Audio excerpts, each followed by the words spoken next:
मोदी सरकार ने एक ऐसा फैसला लिया जिसके बाद कांग्रेस में खलबली मच गई है। पीएम मोदी के फैसले की हर तरफ तारीफ हो रही है, लेकिन कांग्रेस के नेता अपनी आदतों से बाज नहीं आ रहे हैं। कांग्रेस को सिर्फ पीएम मोदी को बदनाम करने से मतलब है, लेकिन अब विपक्ष के लोग ही कांग्रेस को आईना दिखाने में लगे हुए हैं। राहुल गांधी जहां मोदी सरकार पर हमलावर हैं, पाकिस्तान के मुद्दे पर विदेश मंत्री पर निशाना साध रहे हैं, लेकिन विपक्ष के लोग ही मोदी सरकार और पीएम मोदी की तारीफ में लगे हुए हैं। सुप्रीम कोर्ट में मोदी सरकार के खिलाफ केस लड़ने वाले वकील कपिल सिब्बल भी मोदी सरकार के धांसू फैसले के मुरीद हो गए हैं। दर्शकों, राज्यसभा सांसद कपिल सिब्बल भी पी चिदम्बरम और शशि थरूर के बाद मोदी सरकार की नीतियों के जबड़ा फैन हो गए हैं। वो भी समझ रहे हैं कि जिस तरह से मोदी सरकार ने आतंकवाद के खिलाफ जंग छेड़ रखी है, वैसे जंग आज तक किसी सरकार ने नहीं छेड़ी थी। फिर अपने सैनिकों को पाकिस्तान के चंगुल से वापस छुड़ा कर लाना हो, या फिर पाकिस्तान के हथियारों को खत्म करना हो, या फिर उनके सैनिक अड्डों को तबाह करना हो, पीएम मोदी हर मोर्चे पर पाकिस्तान को जवाब दे रहे हैं। अब मोदी सरकार ने पाकिस्तान को कूटनीतिक स्तर पर भी चुनौती दे दी है। पीएम मोदी अब पाकिस्तान को पूरे विश्व के सामने बेनकाब करेंगे।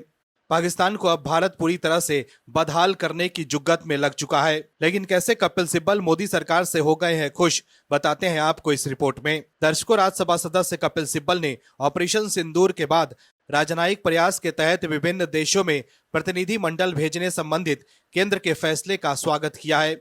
आतंकवाद के मुद्दे पर पाकिस्तान को घेरने के लिए भारत सरकार ने ऑल पार्टी डेलीगेशन को अलग अलग देशों में भेजने का फैसला किया है। इसमें से एक का नेतृत्व कांग्रेस सांसद शशि थरूर करेंगे। इस मामले पर वकील और राज्यसभा सांसद कपिल सिब्बल ने कहा है कि उन्होंने प्रतिनिधि मंडल की मांग लगातार की थी। ये खुशी की बात है। वहीं शशि थरूर के मुद्दे पर उन्होंने कहा है कि वो इस विवाद में नहीं पड़ना चाहते। उन्होंने कहा कि मुंबई में 2008 में 26 नवंबर को हुए हमले के बाद तत्कालीन संयुक्त प्रगतिशील गठबंधन सरकार ने पाकिस्तान को आतंकवादियों की फैक्ट्री के रूप में बेनकाब करने के लिए इस तरह की कवायद की थी, जिसका आज तक भारत को फायदा मिलता है। कपिल सिब्बल ने कहा कि मुझे याद है कि 26/11 हमले के बाद तत्कालीन प्रधानमंत्री मनमोहन सिंह ने फैसले किया था कि हमें एक ऐसा कदम उठाना चाहिए जो दुनिया में साबित करे कि पाकिस्तान एक आतंकवादी देश है और आतंकवादियों को जन्म देता है। हमने तथ्य एकत्रित किए, दस्तावेजीकरण किया और फिर अलग अलग प्रतिनिधि मंडल अमेरिका, यूरोप जैसे विभिन्न क्षेत्रों में गए। सिब्बल ने कहा कि मैंने अफ्रीकी महाद्वीप में गए प्रतिनिधि मंडल का नेतृत्व किया था। हमने सांसदों से मुलाकात की थी, उन्हें अपने मुद्दों से अवगत कराया था। हमने एक ऐसा माहौल बनाया जिसका फायदा हमें अब भी मिलता है। उन्होंने कहा कि उस वक्त हमने कहा कि पाकिस्तान आतंकवादियों की फैक्ट्री है। यहां तक कि चीन ने भी आतंकवादी हमले की निंदा की थी।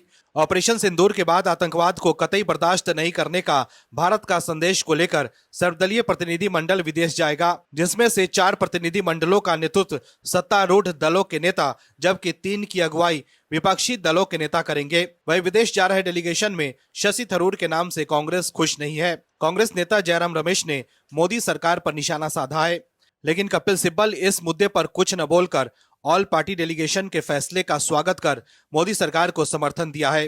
तो वहीं कांग्रेस को झटका। Bureau report, OMH news. आप दर्शकों से विनम्र निवेदन है कि चैनल को सब्सक्राइब जरूर करें